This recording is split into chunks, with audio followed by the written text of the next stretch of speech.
The basis of what she said is true. Unfortunately, I did lose my father when I was 7 years old. I do have two older brothers. They beat the thunder out of me. And I did have a mother who started teaching all of us from young on up that there have to be principles that hold you as a man. You have to be rooted in principles as a man. You have to, when you grow up, be tied back to something that holds you in check so the rest of the world doesn't spin you off and you start to lose control, because the world can really tug at you. I remember being told that over and over again. The world will tug at you. You have to stay rooted back to your principles. And the primary driving thing that she was getting at repetitively was the cross. Stay rooted in Christ. She pounded this into us. Don't float away from God, because when the rest of the world comes apart at the seams, you still have Christ. Now, along the way with everything else, even, I would be 8, 9 years old, and we'd be coming home from watching the high school kids play basketball for North Springs and coming back from Manly watching the big rivalry take place, and she'd say, "So what do you think about the hostage crisis?" And we would talk, driving home in the car, about the Iranians having control of our United States hostages in the embassies. And then she'd ask me things like, "What about taxes? Do you think that people who make more should have to pay a higher percentage, or do you think that everybody should just kind of pay the same percentage?" I don't know, a little 15-year-old brain is working on that and trying to think, well, what do I think about that? And it was a guiding hand always there. And when I'd start to think, well, maybe the government should do this, she'd say, "But do they really have the authority to do that? Because if they take from somebody else and give to you, if you have a right to something, that means they can take it from someone else to provide it. Is that really right? Is that based on what we believe in when we go to church? No.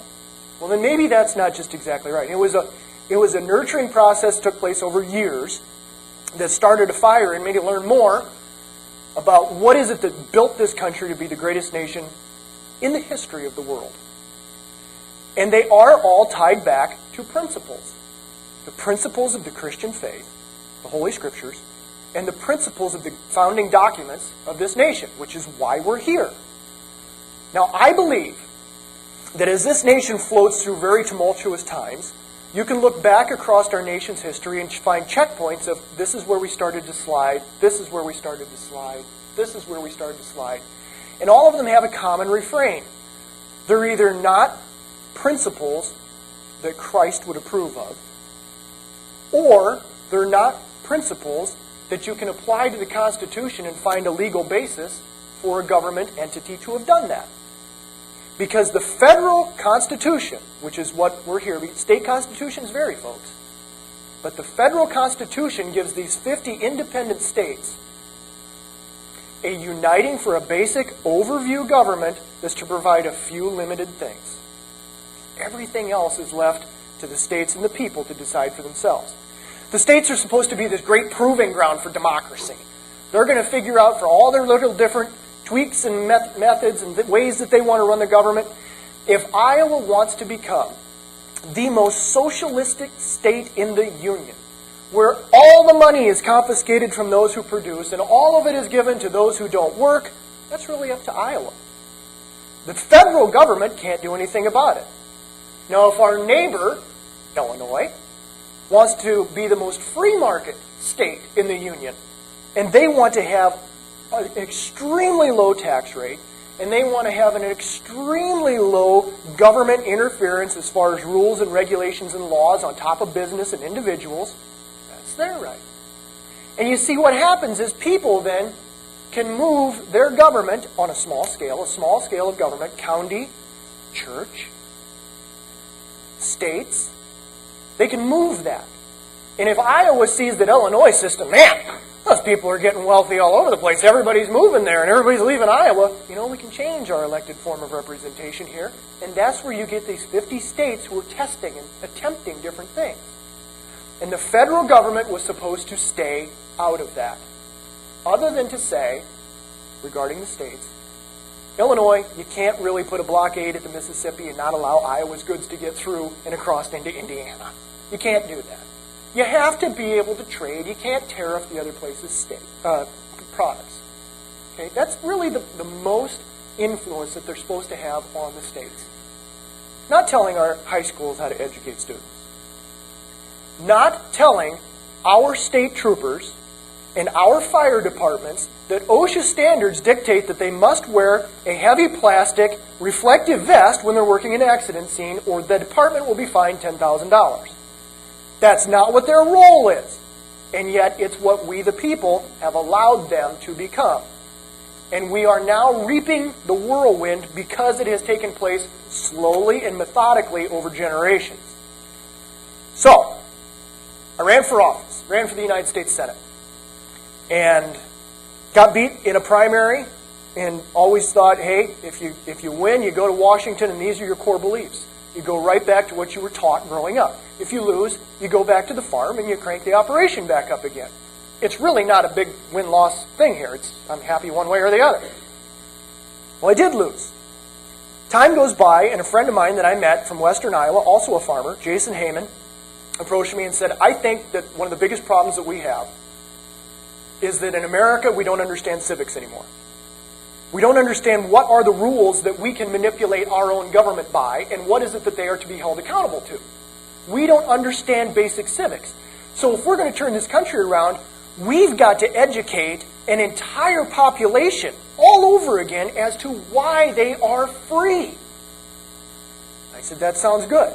He said, then I want to start an organization called Everyday America. And I want to build this organization and get communities to where they get together and they learn about the Constitution and they teach their peers, so that when the federal government comes along and says, we have a grant for you to be able to buy a new fire truck in Fredericksburg, Iowa. We will give you this grant.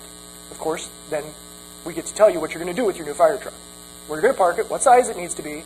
We want Fredericksburg to be thinking ahead and saying, we don't want a federal government grant. We will raise the money for our own fire truck. We will create a place ourselves for the homeless.